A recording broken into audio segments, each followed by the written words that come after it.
Welcome back, everybody. We are here for round number 7 of the Legacy of the North Winter Invitational 2024.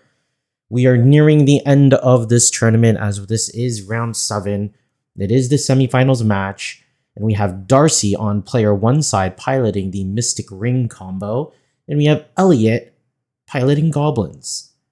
Darcy is a first-time feature on this channel, and Elliot we've had on a few times before. And he's doing very well with the Goblins list, leveraging the power of the name sticker Goblin. Darcy is going to be piloting the Mystic Forge combo deck that is now commonly using the One Ring as a draw engine. And now it is, instead of using like Voltaic keys to untap stuff, it's kind of abusing Paradox Engine. So it looks like both players are going to keep their 7s. Elliot going to start off. He is the higher seed. He is going to play a Cabinet of Souls naming Goblins. Darcy going to start off with a City of Traders into Grim Monolith. Going to tap for 3 mana. Make a Basalt Monolith. Basalt Monolith going to come into play and make another Basalt Monolith. Going to pass the turn to Elliot. Elliot looks like he draws, I think it was a Battlecry Goblin.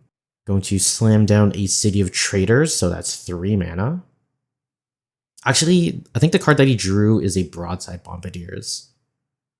Sorry, I'm still not used to all of the pictures of these goblins, so I gotta get used to them before I can get them right on the first try.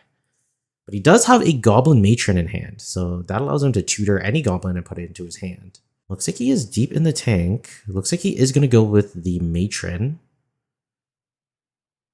It resolves. Darcy's has no responses. So Elliot going to go into the deck, find a Muxus. I'm not sure about his sticker counts here. I don't think he has one that generates 6. I think they're 4s and 5s. But gonna untap.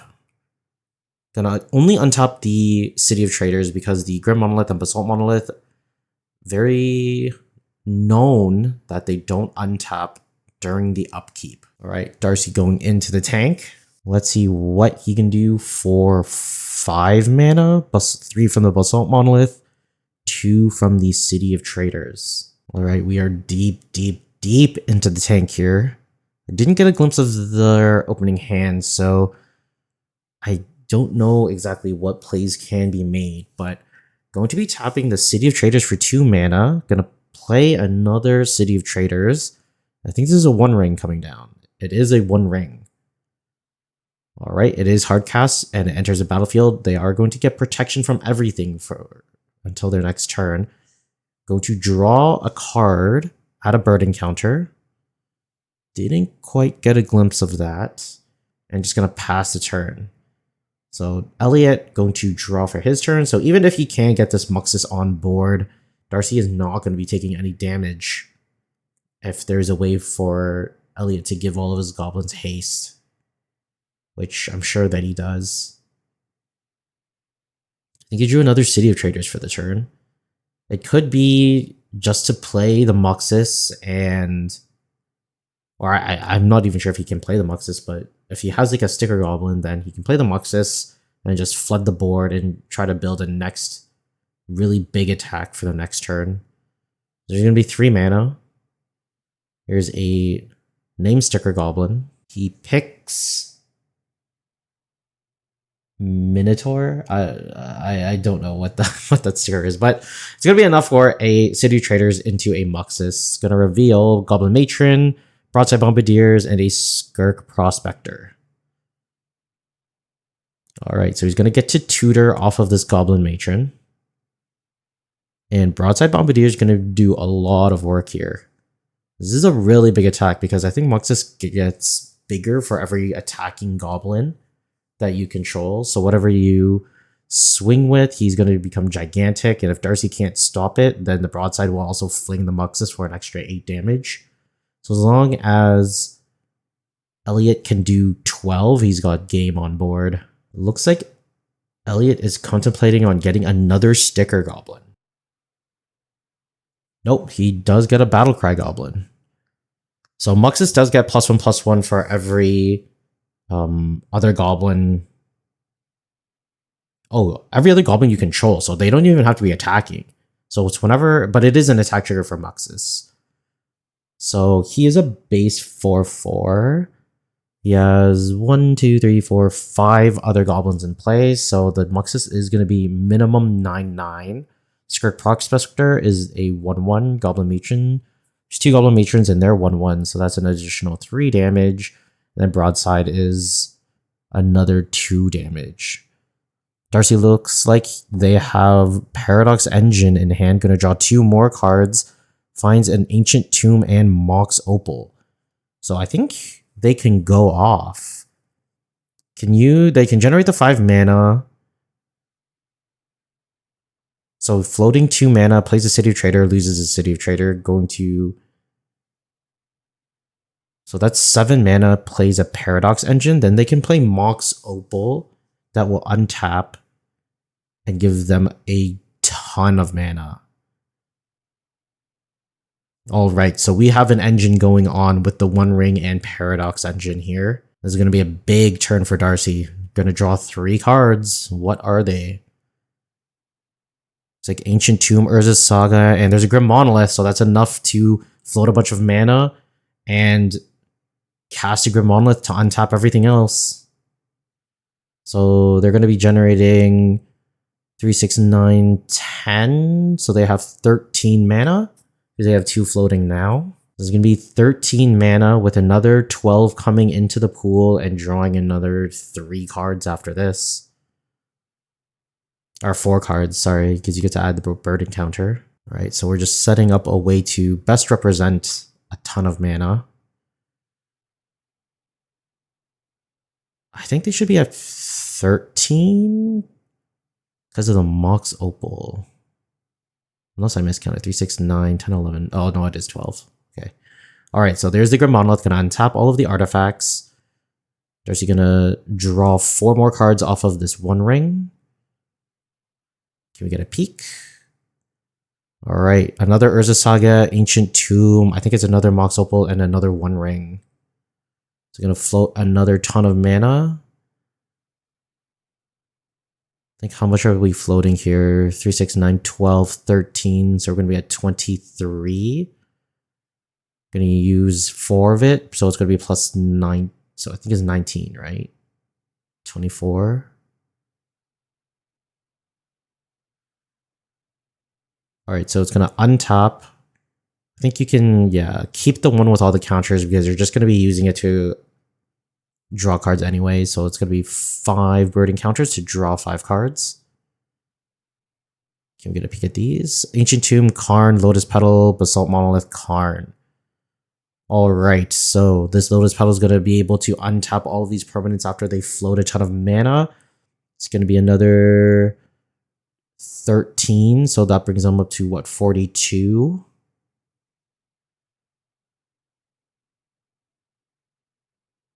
Okay, and then play, I guess you can play the Basalt Monolith, then tap them all, then you play the Lotus Petal to generate the most amount of mana. So this is going to be another... It's going to bring them to 55. Alright, they're at 51. Going to play a Karn. There's got to be like a Walking Ballista in here, right? Yeah, it looks like Elliot is already conceding. I think Darcy's just going to show it for us so we know how the game is going to end. Going to minus the Karn, find a Walking Ballista, cast it for 25 counters. Going to leave 1 mana left in the pool. It's going to untap everything else, and that's going to be enough to just ping Elliot down to death. So that's going to be Darcy taking game number 1 over Elliot here in round number 7. All right, here we are for a little bit of sideboarding. So I'm going to be focusing mainly on Elliot's. So if you want to watch Darcy, you'll have me vocalizing Elliot's decisions.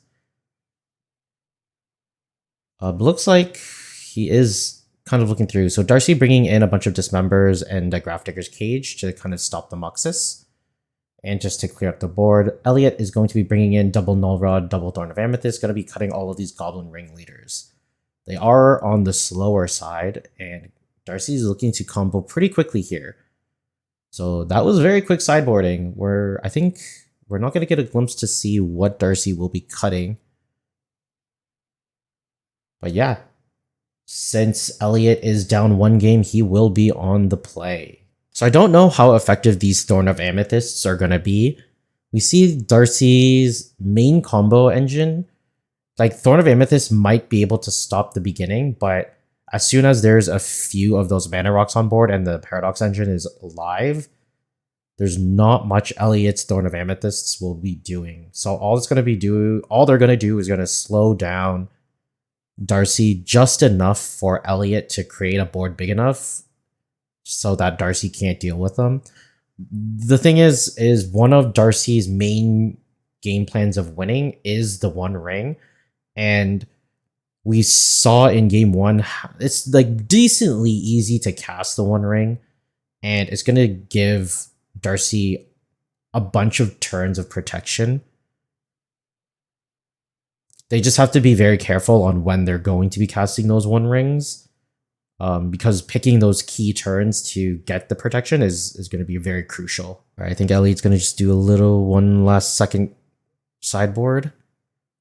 There's a Goblin Trashmaster. Yep, they're pretty important, especially when you can tutor it with a Goblin Matron. So what is he going to cut from his list here? Got to be something that doesn't disrupt his aggressiveness. It looks like he's considering a Broadside Bombardiers. I think it might be one of these Simian Spear Guides. No, he is cutting a Skirk Prospector. So he's cut 4 Goblin Ringleaders and a Skirk Prospector, and he's brought in 2 Null Rods, 2 Thorn of Amethyst, and a Goblin Trashmaster. So that is the final list of Elliot's swaps. Okie dokie, Elliot is down 1 game, so he will be on the play here. Let us see their opening hands. Oh, Elliot has a really nice hand of disruption and a little bit of aggressiveness to it with this Battlecry Goblin. Let's look at Darcy's. They have 2 Soul Lands and Urza's Workshop, Mox Opal, Lotus Petal, Karn, and One Ring. Oh, this is like not bad. The Ancient 2, whoa, wow, they're shuffling it away. They don't think it's good enough. The 7, there's a Grafdigger's Cage and an Emrakul. This does have double Dismember, but it doesn't have very much else going on. It's very it's very reactive, but not very proactive. I wonder if that's what the matchup is you just have to stop Elliot from doing what he's trying to do. All right, here's a turn 1 Thorn of Amethyst from Elliot. Going to drop himself down to 18. Darcy's going to start off with an Ancient Tomb of their own. And down comes a Grafdigger's Cage. Going to pass the turn. Elliot going to draw. Finds a Rabble Master. There's going to ping himself down to 16. Going to go to combat. Attack for 1 with the generated Goblin token. Darcy going to go down to 17. Going to draw for turn. Dismember is going to line up nicely against this Rabble Master, although it is going to be pretty pricey.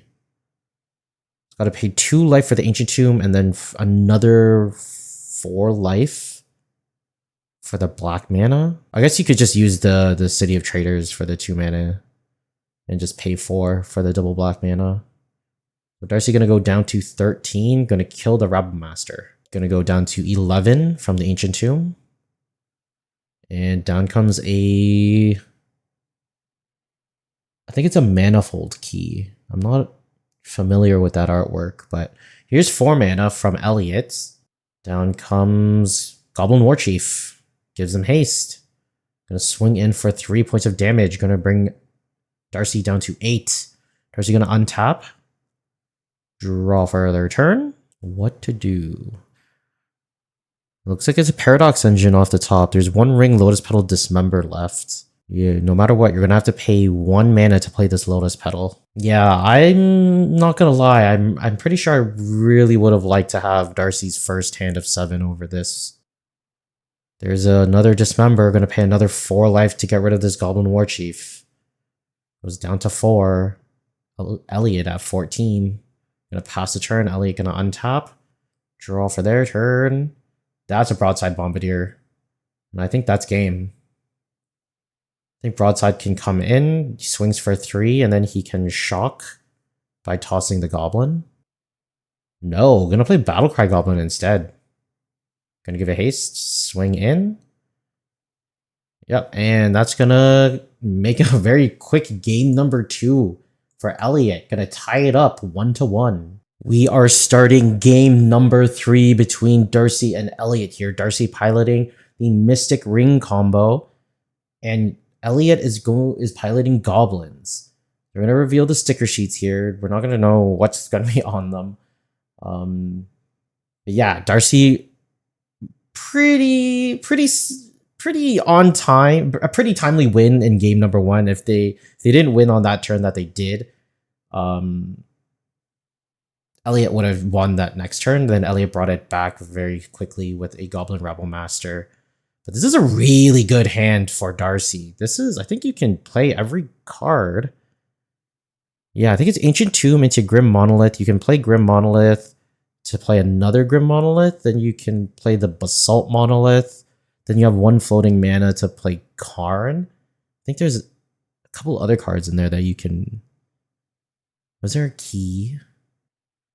But we're going to see Elliot mulligan down to 6. Going to see their hand. Yep, so there was a key and a Lotus Petal in Darcy's hand as well. Elliot going to keep his 6. He is going to be on the draw, so this Chrome Mox isn't going to do a lot, but there is a Null Rod. So if Darcy can play this card on turn 1, this Chrome Mox is not going to do a lot, and it might be very risky because the card can get something extremely powerful out of the board that Elliot can't stop with the Null Rod, like a Wormcoil Engine or something.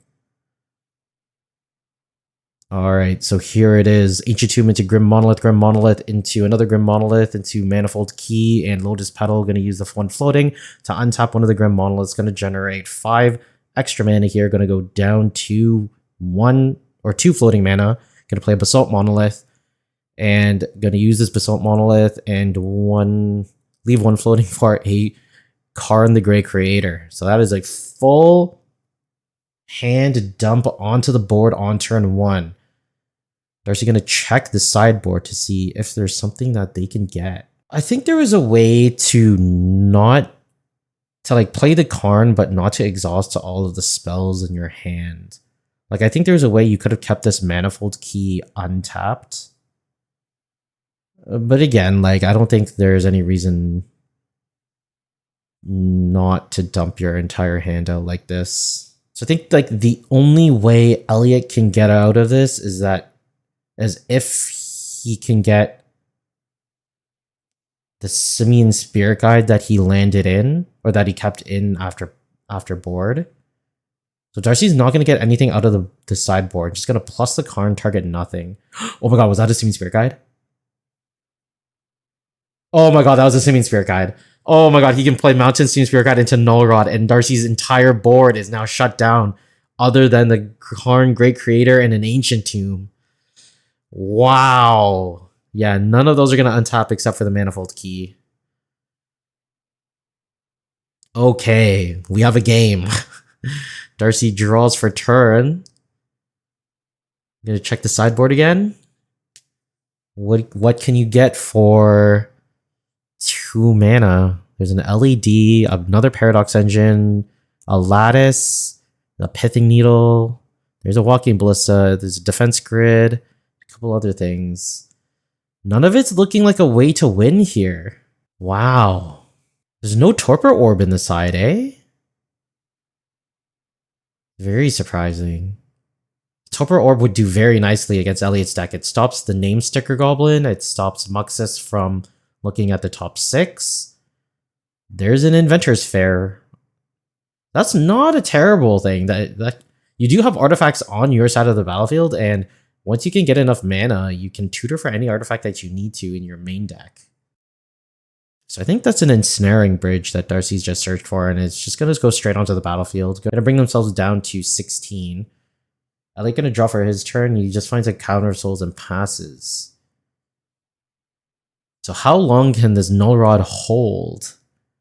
And is there a way for Darcy to make it a creature and maybe dismember it? Darcy does miss an Adventurous Fair trigger. They've already drawn a card, so they've skipped their upkeep. Or missed the trigger on upkeep. Gonna look at the sideboard again. Can they get out of this Null Rod? I guess you could uptick on the Manifold Key and just start attacking under this Ensnaring Bridge. You do have one card in hand. You do have to be very careful about managing the cards in your hand, though. Like, one damage a turn is not a ton of damage, but the majority of Elliot's deck are like 2/2s and 1/1, so you don't want to, I don't think you ever want to go above 2 cards in hand.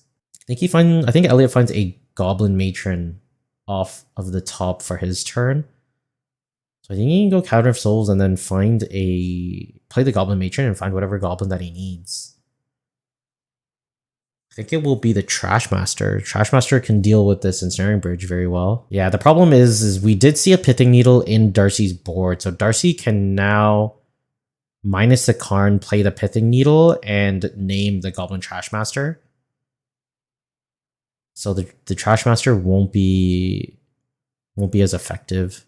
All right, Darcy gonna draw their card for turn. Gonna miss another Inventor's Fair trigger. I mean, under a board state like this, missing these Inventor's Fair triggers are pretty big because that's an additional activation of Ancient Tomb that you could have done.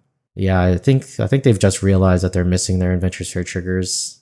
Yeah, we're gonna minus the card, get a Pithing Needle, and then cast the Pithing Needle. I think that's the only play here because you don't want to give Elliot one turn from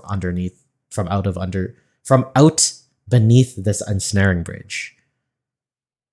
Alright, gonna cast the Pithing Needle, name the Trashmaster. Only assuming. I don't think the only other name that you could possibly name is like Skirk Prospector, and it doesn't even stop it. I guess you could also name the Battlecry Goblin that Elliot just drew. But down comes a Goblin Rabblemaster. Gonna go to combat, swing in for 2 points of damage at the Karn. Darcy does have 2 cards in hand, so these goblins can attack. Gonna bring Karn down to 1. Alright, upkeep. Gonna trigger the Inventor's Fair to gain 1 life, go up to 17. Gonna draw for the turn. It's like there's a Mox Opal Paradox Engine and a Basalt Monolith in hand. So none of these cards do anything. Really need to find a Dismember, but you're gonna lose the Karn. You've run out of time. Gonna uptick. Gonna attack with the Ensnaring Bridge. Bring Elliot down to 16. I think you just have to lose the Karn. There's a Mox Opal. Tap the Ancient Tomb and the Inventor's Fair. Cast a Basalt Monolith. Just reduce the number of cards in your hand. Stop the Rabblemaster from attacking because when it attacks, it does grow. Alright, there's a Broadside Bombardiers, so that's a pretty decent play that Darcy did. Gonna prevent a lot of damage here. Alright, go into combat, gonna attack, or gonna make a 1/1 Goblin, and gonna attack with the 2 tokens and the Matron. One of them, I think 2 of them went at Darcy, 1 at the Karn, or 2 at Karn, 1 at Darcy. Alright, so go to Darcy's upkeep after playing a Goblin Battlecry Goblin. Darcy going to draw after gaining 1 life from the Inventor's Fair. Finds another land. It is an Urza Saga. Yep, gonna pass. Doesn't have a 5th point of mana to cast this Paradox Engine. Elliot gonna draw a Simian Spirit Guide. So Elliot does have... Okay, no, he's just going to go straight into combat, make another token, and going to pump everything twice with the Battlecry Goblin. So swinging in for 12 points of damage here. Gonna bring Darcy down to 3. So doing really well of operating underneath this Ensnaring Bridge. Darcy gonna go to upkeep, gains 1 life from the Inventor's Fair. And is there an answer here? Some sort of board wipe? Any way to deal with this Null Rod? I think if there's a way to deal with this Null Rod, you could be in decent shape. Nope, and that is it. Elliot is going to be taking it over Darcy here in round number 7, moving on to the finals. Thank you guys for watching, and we'll see you for the finals. Catch you later.